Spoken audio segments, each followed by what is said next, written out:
There were some students here the other day, and they said, they were looking at some of the heads over there in the showcase, and one of them said, "Is that a print?" And I thought, wow, if you told me, 30 years ago that someone would ask me if my works were prints, I just would have been so amazed. And naturally, I am a little worried about it because it's quite easy to scan your head, reduce the size, and print it out. And just the right size. This would be just the right size for a printer. So then the question is, well, what do I get doing it this way? I think my tension in effort going into the object absorbs it, the object comes to possess it. You might not be able to say, well, here's where the tension is, and it isn't here on the print. The net effect, I hope, and I will argue for this, will be that the print won't have the same kind of intelligence coming out of it that the sculpture will.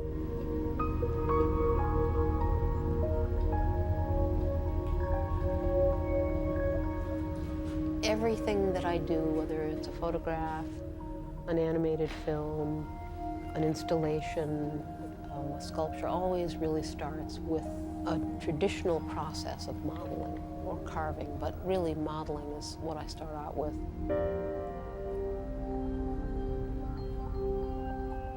So initially, the process is one of getting larger masses where they belong.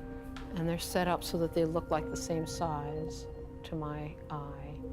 And so I rotate them and then compare the profiles.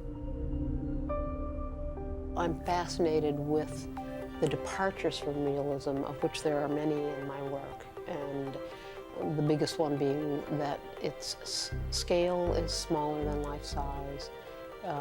Its materiality is very upfront, so when you look at a piece, you're very aware that you're looking at something made of clay, carved of wood, jointed and machined with grass.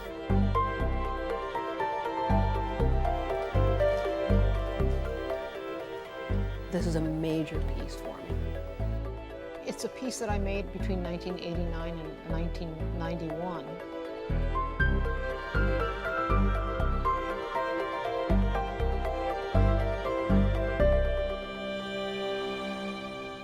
The reason that I'm here is to pose this piece. It's borrowed for the show.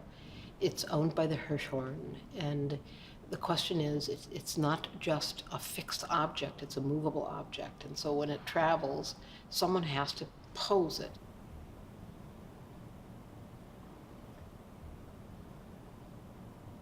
I don't know if it's fair to call her a sculptor in the sense of making busts of clay and casting them in bronze. That's just one aspect of her work. She is much more boundary breaking than that.